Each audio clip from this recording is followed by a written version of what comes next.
All right, it is the end of Tuesday. We're going into Wednesday, March the 28th, and I just want to give you guys a blueprint going into tomorrow. And well, how did today bode? Well, it actually went really, really well. Believe it or not, I think we made like up to maybe 10 or 11 trades. Two of them were bad. One of them was a roll, so we'd already made profits. But you know what? Sometimes I'm going to probably have to scale back on those rolls. Now, we've been kind of killing them here and there, but when looking back, hindsight, I noticed we could just keep the trade on and let it roll itself into more profits, right? So I need to work on that, and I apologize, but it's okay picking up 100% and then picking up 100%. But then looking back, it's like we had an option strike that might have been closer to the money, so therefore the gamma and so forth on it was bigger and would have paid us better by just staying in the trade, right? So I'm not saying you guys always roll with me, but maybe I'm talking to myself, and maybe a few of you out there do the same thing I do. But you know, we can't complain. This is several days in a row where we are keeping somewhere between 70-80% accuracy, if not more, on some days, and that's what it's all about. Going back and looking at the ES, it's got us a couple times. It's got me. So you know, we started the day in an uptrend, right? And then all of a sudden, boom, they pull it from us. And then that one blue abyss I had at the bottom gets hit. Now, if you remember, if you go back to yesterday, we had the blue water just chilling on the bottom, 55 points away. And guess what? It came right down to it and it pushed right out of it. So, saying that, going into tomorrow, I'm a little skeptical. I brought this thing out. I found some zones on a monthly chart. You're looking at a weekly chart of the ES. But what's really interesting here is that my methodology does not change just because we're looking at a different time frame, right? So let me show you this. This is impressive. We could become millionaires, right? If we were right, or if the market did what we wanted it to, right? So I'm going to share this with you.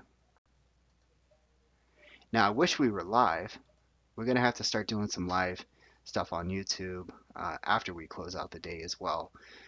You know, on the live stream that we do, we can also do it and host it at night, so you guys can write in some questions and stuff.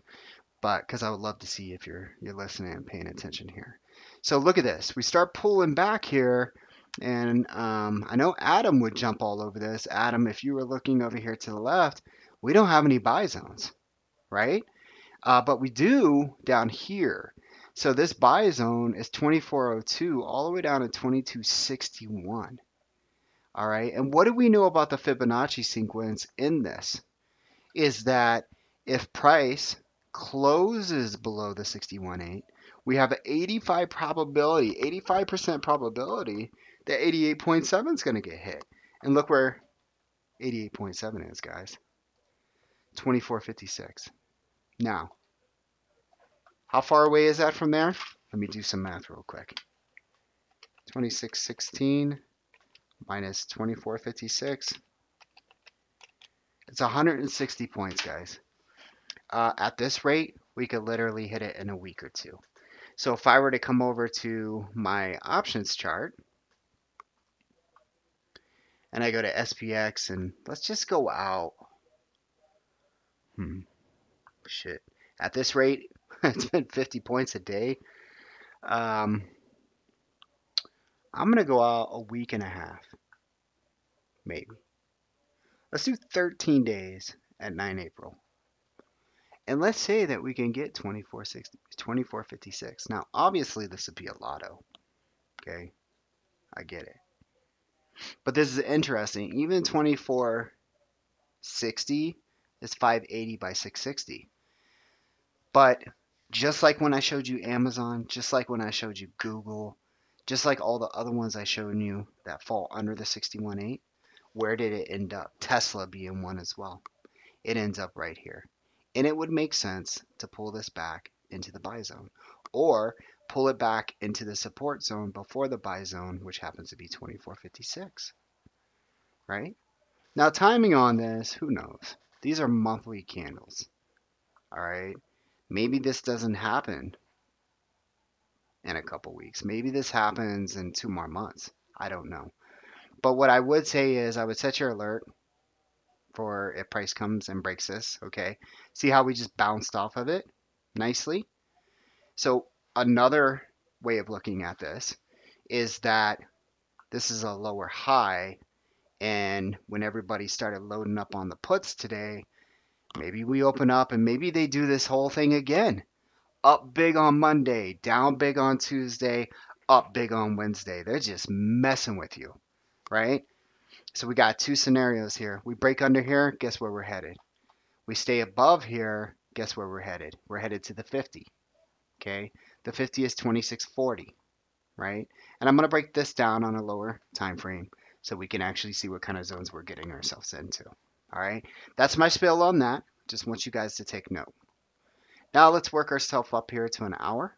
Okay, we got the new LIS here at 2617. Let's just say it is 2618. 2618. About right there. Okay, let's do that.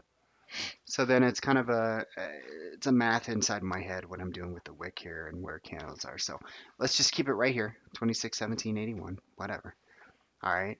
Now let's look up here and look for our first sell zone. Jeez. Well, right now, 48 points away, which isn't too crazy, found on an hourly chart, we have the sell zone up here. The sell zone is fresh. Okay. Let's just put the word fresh in there.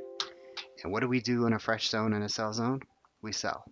We get ready to go short or right before here. Remember, we're not greedy, so we want to get out of the trade.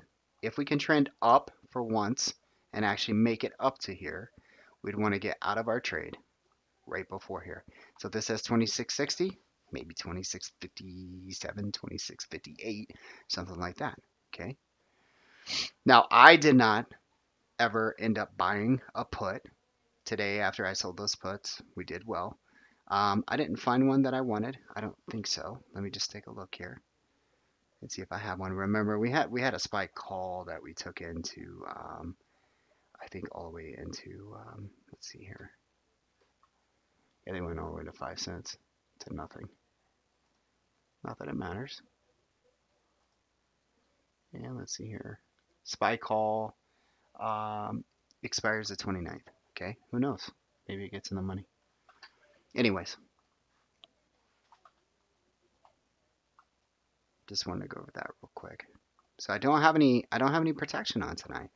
I'm a firm believer we might actually be bouncing just to mess with everybody. Now that's not my way of thinking. I'm not saying we're gonna move just because I think so, but it makes sense. We're in a buy zone, guys.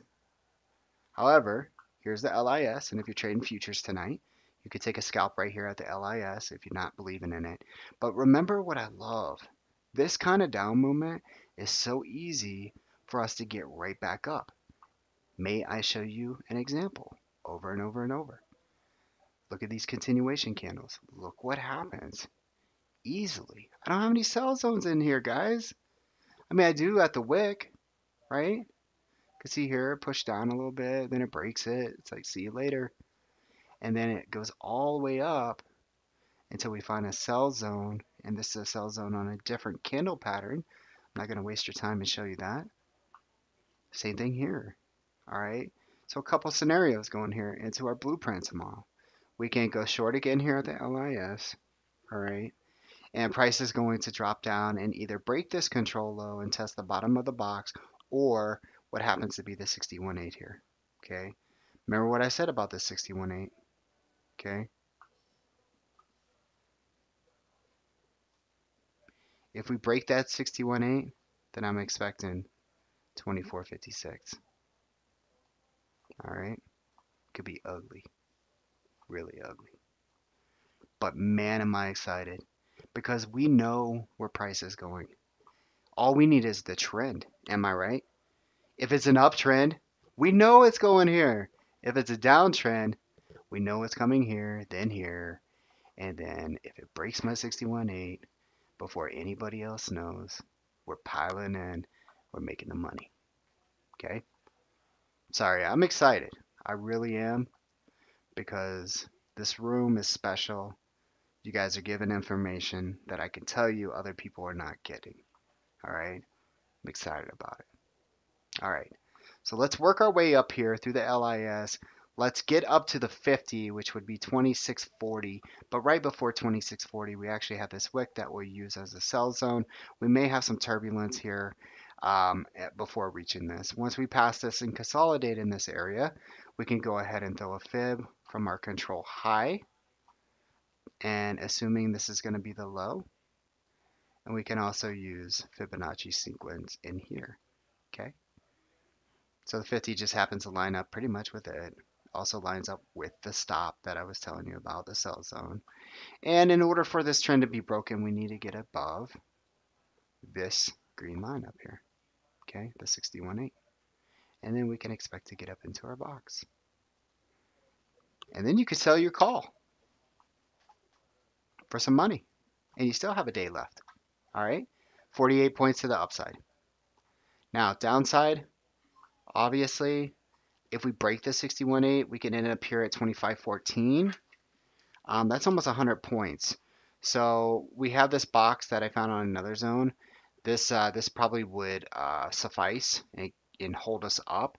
And then if we go down again on Thursday, then we would probably drop from here, break this, and then end up at our target here. Okay. So 160 points in 2 days. Could it happen? Who knows? I would give it until next week though. All right, went over the LIS, went over our position up here to the top, what we're expecting if we can get an uptrend going. And down here to the bottom, I'll go ahead and label this for you future traders. This might be an area that you wish to take a scalp on. 25.69 by 25.30. Okay. But I do see us bouncing somewhere before the 61.8 here. Okay. If you have any questions, hit me up tonight. I'll be here. I'm actually working. Wife's out tonight, going to a dinner. Just me. So I'll be here if you need anything. Sorry about the long video. I'll be making some more videos tonight as well, like a new intro video because some of the channels and stuff like that change.